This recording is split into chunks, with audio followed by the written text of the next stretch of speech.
Buffalo Bills. After years of trying to return to glory after the famous 90s era in franchise history, they have finally assembled a team that is good enough to win the Super Bowl.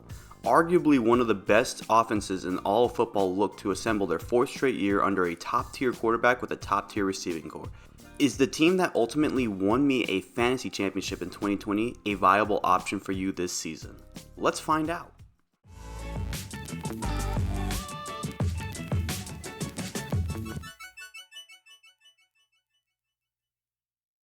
How is everyone doing today? My name is Aaron, and this is the Game Day Hour. Welcome back to the Fantasy Football Team Review. In this series, we take a look at each and every 32 NFL franchises and see what they offer for fantasy football. Here we analyze the team's quarterback, running back, wide receiver 1 and 2, tight end, and starting kicker. Our goal is to analyze last season and see if these players are worth drafting, and if so, when and where. Today, we analyze the Buffalo Bills.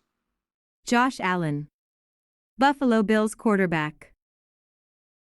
This guy is easily my favorite quarterback in the league due to the fact that he helped me win my first fantasy championship in 2020. Along with Stephon Diggs and Tyreek Hill, my team was near unstoppable. It was top seed.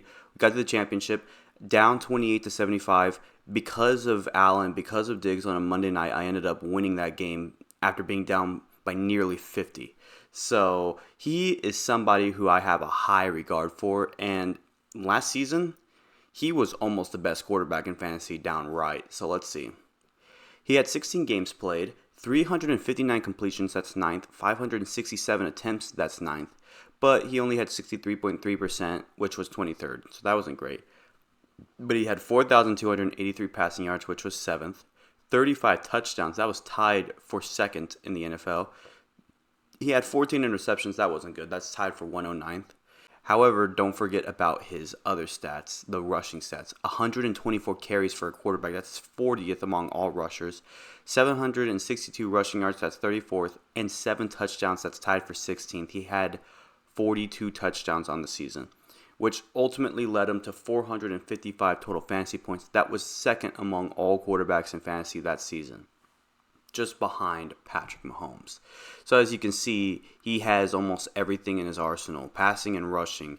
He is an efficient runner, a hard runner, and as a passer, he just has an amazing core around him, and he can make the deep threats, he can make the short dump-offs, the mid-range passes. He has basically every arsenal in the game, which leads me to my projections. Is he somebody I would draft? Absolutely, yes. I've done it before. I'd do it again. Quarterback 1, rounds 1 through 3, and he is ranked 2nd among all quarterbacks just behind Mahomes. So if you manage to get your hands onto Josh Allen, just know you have a legitimate number 1. You don't have to worry about who you're going to start every single game. It is Josh Allen 10 times out of 10, unless somehow you have Mahomes on your team, which to me that would be downright impossible. But I believe that Josh Allen, I don't know if he'll be the best quarterback, but if he is, it would not shock me. James Cook, Buffalo Bills running back. Next up, we have the weirdest running back core in all of football because every single one of these guys could be number 1s, but at the same time on other teams, they'd probably be number 2s or 3s. And today, when I looked at the depth charts, for the last 3 months, it has been James Cook. Now, James Cook, the brother of Dalvin Cook, he's a pretty good runner. He did not put up great stats last year, but he was pretty reliable in some cases. I wouldn't say many, because the best rusher on that team is Josh Allen. But here are his stats. He played 16 games last year. He had 89 carries for 507 rushing yards and 2 touchdowns. That put him less than 100 total fantasy points. That's 95 instead. He was 44th among all running backs. So the problem is that the best rusher, again, is the quarterback position, and you have 4 players on that team that have probably been number 1s at many points in their careers, except for Hines when he was with Indianapolis. But because of this, I'm going to go to my projections. Now, I was a little generous because they say James Cook's going to have a breakout season, and when I look at the fantasy log, he's one of the top running backs in the top 20s. So would I draft? I would say yes, but most likely as a running back 3 in rounds 10 through 13. and I have him ranked 22nd among all running backs. It's just really hard to rank the running back core for the Buffalo Bills because almost all of them could have the equal amount of touches. But let's say they do go all in for Cook, then potentially he might get better stats. I don't think he'll have better stats rushing than Josh Allen, but that's because of how that team runs. So be a little weary when drafting running backs for Buffalo. Stephon Diggs. Buffalo Bills wide receiver 1. Along with that extra punch with Josh Allen came a receiver that a lot of people prior to his first season with Buffalo did not believe he was going to be a standout wideout, and he ended up becoming that guy. And I picked him for fantasy, and the reason why I won fantasy is because I picked him along with Allen and Hill. So that guy obviously is Stephon Diggs, and let's take a look at his stats last season because he put up some really good stats once again. He played 16 games, 108 receptions, which was fourth, 1,429 receiving yards, which was fifth, 11 touchdowns, which is tied for third. I'm pretty sure that's like the most so far for any wide receiver, and 309 total fantasy points. That's fourth in the entire league among all wide receivers. I mean, it's Stephon. What do you expect? Stephon is one of the best players in the league. And that leads me to his projections. Would I draft him? Absolutely. I drafted him last season. And he's a wide receiver 1, rounds 1 through 3. And he's ranked 5th among all wide receivers this year. So I have no doubt that Stephon is a reliable draft pick. He's shown it year in and year out. So do not be afraid to go after him. Even if you don't get a running back that you want, he's a reliable first round pick. Maybe in the late round ones, but definitely in round 2, I would see him being picked more often. That's what I think about Stephon Diggs. Gabriel Davis. Buffalo Bills wide receiver 2. A very reliable second option. As a matter of fact, the receiving core for Buffalo last year, even though McKenzie moved on to Indianapolis, was one of the better receiving cores. It wasn't the best, but it was up there. And Gabriel Davis is no exception. Last season, he played 15 games. He had 48 receptions, which was tied for 79th. He had 836 receiving yards. That was 33rd. And 7 touchdowns. That was tied for 15th. He had a bunch of touchdowns over 40 yards. Now, in my league, if you have a touchdown over 40 yards, you get a bonus of 6 points along with the touchdown of 6 points. So a touchdown can be like 14 points potentially, maybe even more if you had an 80-yard touchdown. And that accumulated to 165 total fantasy points, which was 35th.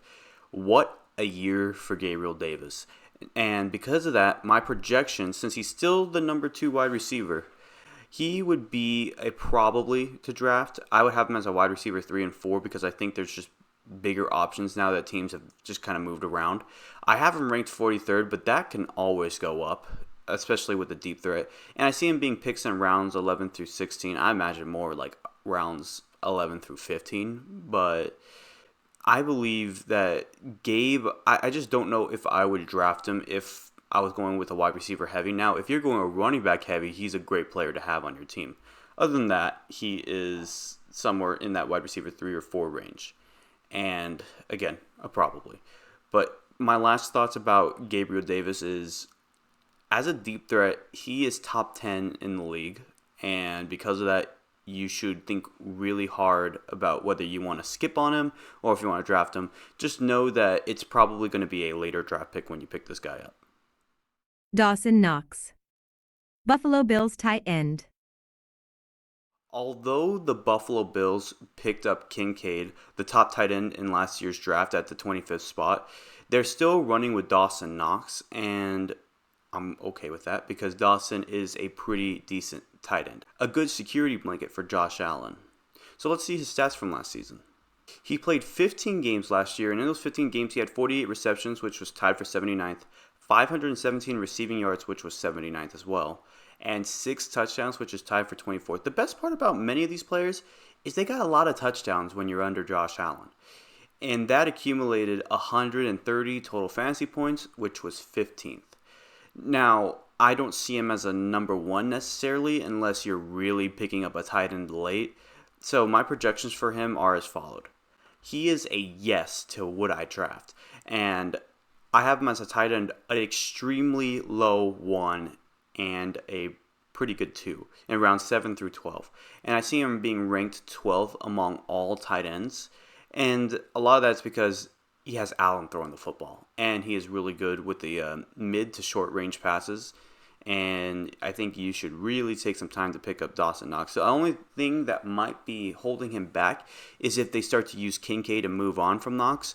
But let's say Knox gets the majority of the snaps this year. He is still a pretty good tight end to have as a low 1 high. Tyler Bass. Buffalo Bills kicker. Lastly, we got another middle-of-the-road kicker, and that's Tyler Bass. Tyler Bass doesn't strike me as somebody who I would go after as one of the biggest kickers. To me, that's Tucker, that's Butker, McPherson. Bass is not one of them. But let's see his stats from last season. He played 16 games. Okay, so I say 16 games because one of their games got canceled due to the cardiac arrest situation that happened in Cincinnati. So they only played 16 games, so no one played 17. 27 for 31 made and attempted. That's 87.1%, which is 15th. That's actually one of the better we've seen so far. 96% extra point percentage. That's tied for 21st. Long, 56. That's tied for 16th. He had 129 points. That's tied for 6th in the NFL. And he had 133 total fantasy points. That was tied for 9th.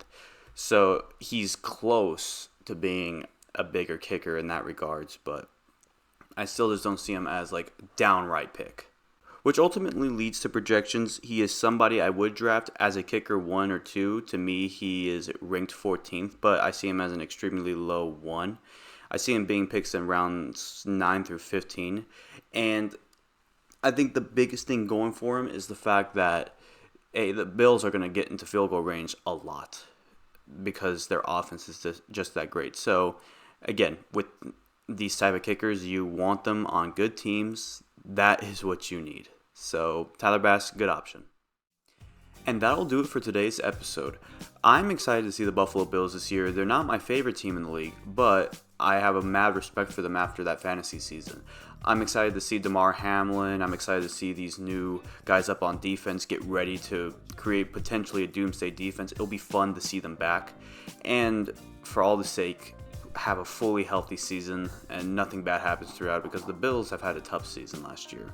That 16 games also took them out of the first seed, and ultimately it was just a struggling year overall, and I thought it was their year, but it didn't turn out that way. Could be this year, who knows. But I hope you guys enjoyed this video, and if you do, please leave a like, comment down below, and subscribe. Follow me on all my social medias. I'm starting to get a big following on Facebook, which is pretty cool. I see a lot of people going onto that page, and if you haven't been there, go there. It'll be in the description. I don't have the link because for some reason I can't copy and paste the link, but I have the name of it, and you should be able to find me. In the next episode, it is potentially going to be an NBA Finals recap, but then afterwards, we start with the NFC East, starting with the Washington Commanders. Anyways, I hope you guys enjoyed. Anyways, I'll see you guys in the next one. So have a great day, take care, and goodbye.